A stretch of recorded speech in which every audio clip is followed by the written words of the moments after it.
Chiefs-Giants, week 3. Must win? And Coach is here to... I can't believe what Coach is about to do. Also, when is Abdul Carter going to become Micah Parsons? Today's day. It's in the works. It's Hello! Meanwhile, Philly hasn't lost a game with Jalen Hurts at full strength in almost a year.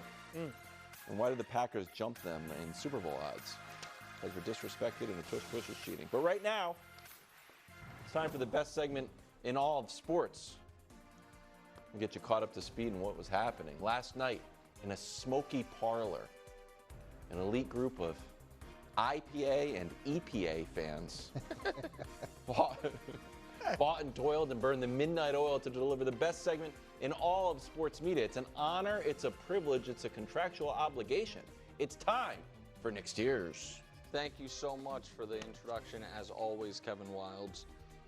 We still have all 32 teams making the tiers. It would feel like 2 weeks in would be too early to eliminate teams. 3 weeks in, however, is not. Bottom of the tiers, facing elimination. Browns, Saints, Panthers, Titans, Fish. You lose this week, you're out of the tiers. The tier's too crowded. This tier's 12 levels. Committee, you can't be spending our time on these teams if they lose this week. Again, you control your own destiny here. And by the way, if you win, you very well might not be facing elimination next week. But any of those teams fall to 0-3, you're out of there. Next level. Really? Again? That's what their fans are saying. Like, really? Another 0-2 start? Another head-scratching, embarrassing loss or two? Another year where it just feels like we are the team that everyone in our division looks at and is like, well, that's a win. That's happening again to us when you had varying levels, obviously the most for the Bears, but some for the Jets and a few people for the Giants. You know what I mean? Some levels of optimism. Yeah. Greatly concerned. Jags, Vikings, Broncos. Jags lost a game they had no business losing at all. Brian Thomas Jr., who was one of just not best rookie receivers, one of the best receivers in the NFL last year, seems to be on a totally different page than Trevor. They can't figure out yet how to use Travis Hunter, who some people, smart people, kind of oddly, weirdly handsome people thought could be the Shohei Ohtani of the NFL, and that's no good. The Vikings, on the other hand, have gotten one good quarter of offense through 8 quarters. And now they go to Carson Wentz, and now some Viking fans are like, you know what? In the short term, I think it's a quarterback upgrade. That's not good. And then the curious case of the offseason champion Denver Broncos, who got a week 1 win, signed, sealed, and delivered to them courtesy of Brian Callahan. And then in week 2, lost an excruciating game thanks to the rarely called leverage penalty on a 60-yard field goal. I think all those fan bases are fairly greatly concerned, given they all had real expectations this year. Undefeated and untrustworthy. These teams are a combined 8-0. Talk to me in a couple weeks. The Bengals, listen, they lost their quarterback. The Niners, they lost their quarterback. The Colts have Daniel Jones at quarterback. And the Cardinals have gotten maybe the single greatest open to a season in NFL history, getting the 2025 Panthers and the 2025 Saints. That's a combined 8-0. I don't trust any of those teams, given the quarterback injuries or given who their personnel are.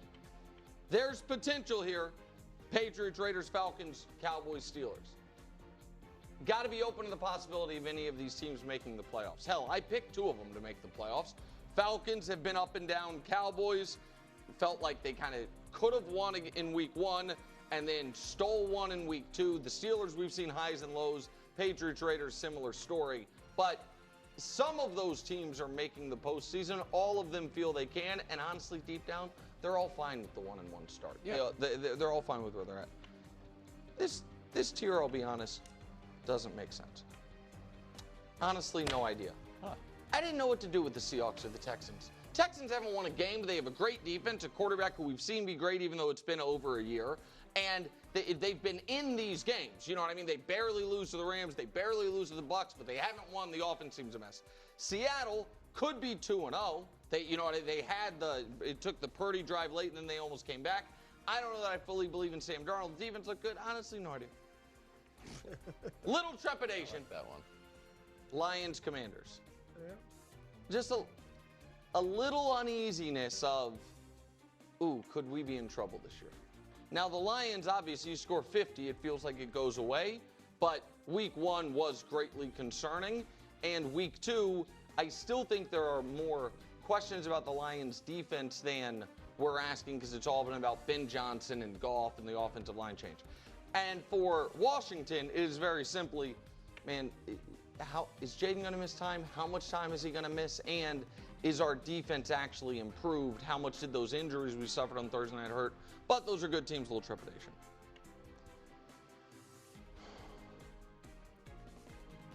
Unfamiliar territory. This is basically the middle. This is basically Hubs is in my ear saying mid. You could just put mid in there. Wow. And that's a compliment. Mid's one. Right. They're not even mid yet. Lost 3 in a row. Oof. Yeah. Well, they've lost 2 in a row. This whole 3 in a row thing, the Well, reason none it of the is 3 in records a row. is that They played. Technically. Texans have lost 3 in a row. Yeah, similar. here's the deal, guys. They're 0-2. They have lost 3 in a row. Wilds pointed it out. I will reiterate it. And since walking off the field in the Arrowhead Invitational to head to their 5th Super Bowl in 6 years and 3rd straight, they've played 180 minutes of football. They've led for less than 3 of them. They haven't looked like the Chiefs in 3 games.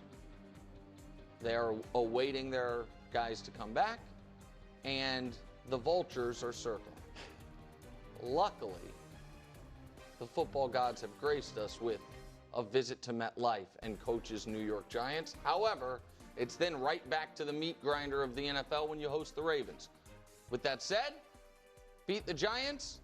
You're at home against a team you always beat no matter where the game is. You win that game, and you might find yourself back atop the tiers. First ever 2-2 team atop the tiers. Don't tell me I didn't warn you.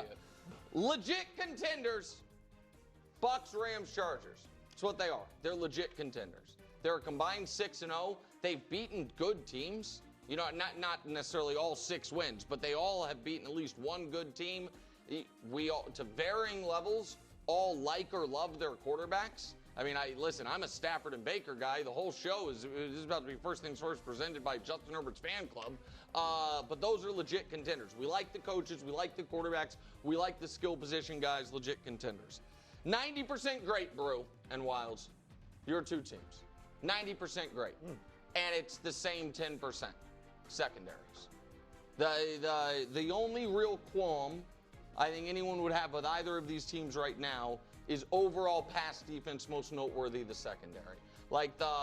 And so, I mean, that's really, really good. It makes you a little nervous given the type of quarterbacks you're going to have to beat to actually get to a Super Bowl or back to a Super Bowl, but you're 90% great. Smooth sailing. I mean, no team's ever been looked like in better shape for the 1 seed through 2 weeks than the Buffalo Bills, given who they've already beaten and what their schedule is and what the rest of that division looks like.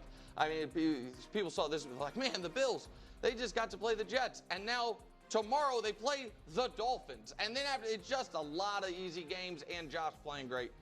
And then I'm ready to call it already, even though we're only midway through the month. They will be the September champs, the Green Bay Packers. Doesn't mean they can't be more than that, but they are going to be the champs of the first month of the season, and that, coach, is the latest edition of the tiers. I bet Coach liked this tiers. Yeah, it was better than Nick usually does at this point in the season, so that's positive. It's better than the Chiefs are doing, so that's good. I disagree on the top, Nick. I would swap Green Bay and Buffalo, and for me, it's about the quarterbacks. And Josh went through his period of being up and down, and Nick documented Roller coaster. Yeah, the roller coaster, but that roller coaster seems to have straightened out, and he's gotten that under control, and he's got that Superman ability without putting the ball at risk, where when you look at Jordan Love, it's a different formula. He's very streaky, and this is what I mean. I've looked over the course of his career, when he's hot, it's A+ games. Look at his record. It's 15-3. Go right on down the line. 40-2 touchdown interception ratio. Every statistic is great. So it's either an A+ game But when he has his B or less games, and there's thankfully a little bit more B games than there were C games. Early on, those games were typically C's. He's 2-10, 57.2 completion percentage.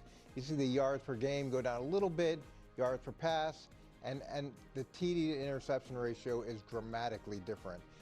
And to me, he's not off that roller coaster. And even in the first two games, there were balls that could have been intercepted, easily intercepted, that were dropped or mishandled. And as much as Nick has a love affair with Micah being there, Micah unfortunately can't throw the ball, and it's going to come down to the quarterbacks. And Gosh, silly me. me, I think the whole team matters. I'm a defense guy. Look at Coach. He's so far Justin, from a who's the defense best? guy. Who's the better quarterback? Oh, I mean, it's so typical Coach. Well, I mean, it's pretty dramatic. So listen. And he'll hit. He's hot right now. And then we'll hit that next streak. Can we put where everybody's Coach's going, graphic back what's up wrong real with, quick? What's wrong with Green Bay? So, no, Coach, if we can put Coach's graphic up, that is stunning because a passer rating between 85 and 100, like 85 to 99, is like solid. You know what I mean? Good game. So it's really noteworthy. He only has 5 of those ever. You know what I mean? He has 18 awesome games, 12 mediocre to bad games, and only just 5. So I think that is just the and that discrepancy that 84. He's just recently later in last year. Prior to that, it was into the 80s. Yes, it was all 70s or low. That's right. But that's, Coach. I agree with your general sentiment because it's why I've said I think Jordan Love's the most interesting player in the NFL this year. Because if he doesn't have to be great, if he is just good, I think they're the best team in the league. And so, like, they can be the best team in the league. And it's interesting when you watch him because once he gets confident and he's rolling, it's red hot. But if he's shaky early, then it's goes the other way, and he doesn't seem to be able to dig his way out of that hole. Well, Coach, that was the old J-Lo. The new J-Lo is here, and they should be atop the tiers. I'm fine with that. Speaking of old and new, I am going with Danny Dimes and the Colts moving up. Nice. I think they should look. I think your names, as always, are great. Your name. Who came up with the headline? It's Indiana Jones will put Nick in the temple of doom. I like it. That is a Christina special. That's quality. Unless he got it from Christina. Indiana Jones. Is that what they're calling Daniel Jones? Indiana It's up there. It's out. It's really out. I didn't come up with it, All but right, go ahead. it's Sorry, out you were there. complimenting the tiers names. No, the tiers names are always good, Yeah. but you got some teams not where they should be. So good. The Colts, they definitely should be ahead of New England, and I know you love them, but you're Raiders, all right?